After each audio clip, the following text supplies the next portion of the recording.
नमस्कार। सदियों पहले संत कबीर ने कुछ दोहे लिखे थे जिन्हें हम साखी कहते हैं। पर ये सिर्फ कविता नहीं है, ये तो जैसे जीवन जीने का एक पूरा नक्शा है। तो आज हम इसी नक्शे को खोलेंगे और कबीर के गहरे भावार्थ और उनके मुख्य संदेशों को समझेंगे, जो कमाल की बात है कि आज भी उतने ही सच हैं। चलिए इस यात्रा पर साथ चलते हैं। तो सबसे पहले ये समझना जरूरी है कि आखिर ये साखी है क्या। देखिए, ये शब्द निकला है साक्षी से, जिसका मतलब होता है गवाह या वो ज्ञान जो सीधे अनुभव से मिले। मतलब ये कि कबीर जो भी कह रहे हैं वो कोई सुनी सुनाई या किताबी बातें नहीं है। नहीं, ये उनकी अपनी आंखों देखी सच्चाई है, उनका अपना अनुभव। और बस यही एक बात उनके शब्दों को इतनी ताकत देती है। तो ये रहा हमारी आज की यात्रा का एक छोटा सा नक्शा। हम देखेंगे कि कैसे ये यात्रा अहंकार की दीवार से शुरू होती है, प्रेम के ज्ञान तक पहुंचती है, और कैसे ईश्वर की खोज असल में खुद को खोजने का ही सफर है। तो किसी भी साधक की, किसी भी खोजी की यात्रा शुरू कहाँ से होती है? कबीर कहते हैं, इसकी शुरुआत एक बड़ी ही चौंकाने वाली सच्चाई को पहचानने से होती है। एक ऐसा सच जिसे ज्यादातर लोग देख ही नहीं पाते, कि ये पूरी दुनिया दरअसल एक गहरी नींद में सो रही है। जरा ये साखी सुनिए। सुखिया सब संसार है, खाए और सोवे, दुखिया दास कबीर है, जागे और रोवे। अब ये तो बड़ा अजीब सवाल खड़ा करता है ना, कि एक ज्ञानी संत, एक पहुंचे हुए फकीर खुद को इस दुनिया में सबसे दुखी क्यों कह रहे हैं, जबकि बाकी सब तो मस्त हैं, खुश हैं। यहीं पर कबीर सांसारिक सुख और आध्यात्मिक जागरूकता के बीच एक मोटी लकीर खींच देते हैं। दुनिया खुश है खाने पीने और सो जाने में, बस यही उनका सुख है। लेकिन कबीर, वो जाग रहे हैं और वो इस आध्यात्मिक अज्ञान को, इस गहरी नींद को देखकर दुखी हैं।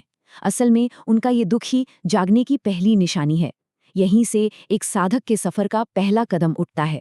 अच्छा, तो एक बार जब कोई जाग गया तो अगला कदम क्या है? अगला कदम है उस एक सवाल का जवाब खोजना कि परमात्मा का असली पता क्या है, वो कहाँ रहते हैं। इस सवाल के जवाब के लिए कबीर एक बहुत ही खूबसूरत मिसाल देते हैं, कस्तूरी मृग की। जरा सुनिए ये साखी। अब इस गहरी बात को समझने के लिए बस 3 शब्दों को पकड़ लीजिए। कस्तूरी मतलब वो खुशबूदार चीज, कुंडल मतलब नाभि, और घटी घटी का मतलब है हर शरीर के अंदर कण कण में। चलिए अब इन तीनों को जोड़कर देखते हैं। देखिए, तस्वीर कितनी साफ हो जाती है।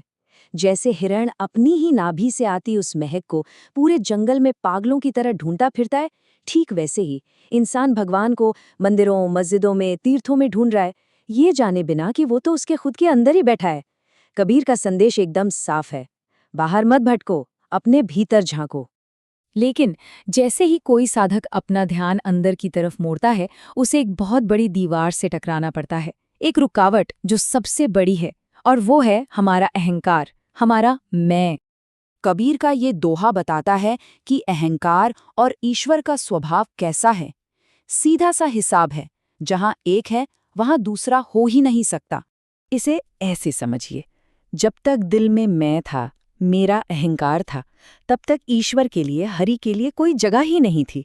और जैसे ही हरि आए, मैं खत्म हो गया। ये दोनों एक ही जगह पर कभी एक साथ नहीं रह सकते, बिल्कुल रोशनी और अंधेरे की तरह। मतलब अज्ञान का ये जो अंधियारा है ना, ये तभी मिटता है जब अंदर ज्ञान का दीपक जलता है। और उस रोशनी को देखने के लिए उस मैं को, उस अहंकार को मिटाना ही होगा। यही पहला और आखिरी रास्ता है। ठीक है, तो अब ये तो पता चल गया कि रुकावट क्या है।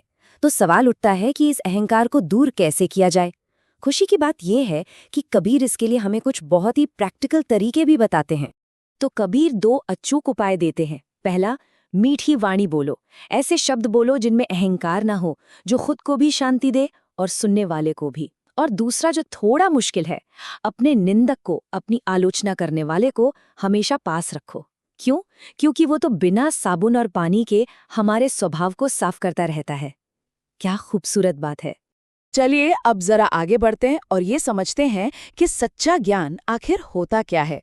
कबीर के हिसाब से ये सिर्फ किताबें पढ़ लेने से बहुत अलग है। ये साखी शायद उनकी सबसे मशहूर साखियों में से एक है। इसमें वो किताबी ज्ञान की तुलना प्रेम के सीधे सरल अनुभव से करते हैं। वो कहते हैं, पोथी पढ़ी पढ़ी जग मुआ, पंडित भयान कोई। यहाँ पोथी का मतलब है बड़े बड़े ग्रंथ, मोटी मोटी किताबें। जगमुआ का मतलब कि दुनिया इन्हें पढ़ते पढ़ते मरखप गई। और 2.5 अक्षर, ये हैं प्रेम शब्द के 2.5 अक्षर। संदेश बहुत गहरा और साफ है। आप पूरी जिंदगी किताबें पढ़ सकते हैं, लेकिन जरूरी नहीं कि आप ज्ञानी बन जाएं। कबीर कहते हैं, असली पंडित, असली ज्ञानी तो वो है जिसने प्रेम के 2.5 अक्षरों का मतलब समझ लिया, जिसने प्रेम को जी लिया।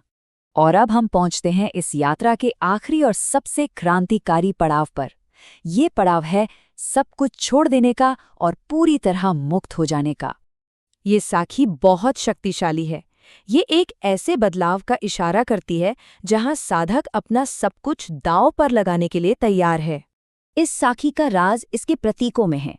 यहाँ घर का मतलब ईंट पत्थर का मकान नहीं है, बल्कि हमारी मोह माया है, दुनिया से हमारे लगाव हैं। और मुरारा यानी जलती हुई मशाल, वो ज्ञान का प्रतीक है। तो कबीर कह रहे हैं, मैंने तो ज्ञान की मशाल हाथ में लेकर अपने मोह माया का घर जला डाला है, और अब मैं उसका घर भी जलाने को तैयार हूं जिसमें मेरे साथ इस रास्ते पर चलने की हिम्मत है। तो अगर हम इस पूरी यात्रा को संक्षेप में देखें, ये एक सोई हुई दुनिया में जागने से शुरू होती है, फिर ध्यान बाहर से हटकर अंदर की तरफ जाता है। रास्ते में अहंकार की सबसे बड़ी दीवार आती है, जिससे प्रेम और विनम्रता से गिराना पड़ता है। फिर ये एहसास होता है कि सच्चा ज्ञान किताबों में नहीं, प्रेम में है। और आखिर में ज्ञान की आग से अपने सारे लगाव को जलाकर ही सच्ची आज़ादी मिलती है। यही है कबीर का दिखाया रास्ता। और अंत में कबीर का ये सदियों पुराना ज्ञान हम सबके सामने एक बहुत ही निजी सवाल छोड़ जाता है। अगर हमें ज्ञान के इस रास्ते पर चलना हो, तो हमें अपने कौन से घर को, अपनी कौन सी मोह माया या आदत को जलाना होगा? सोचने वाली बात है ना?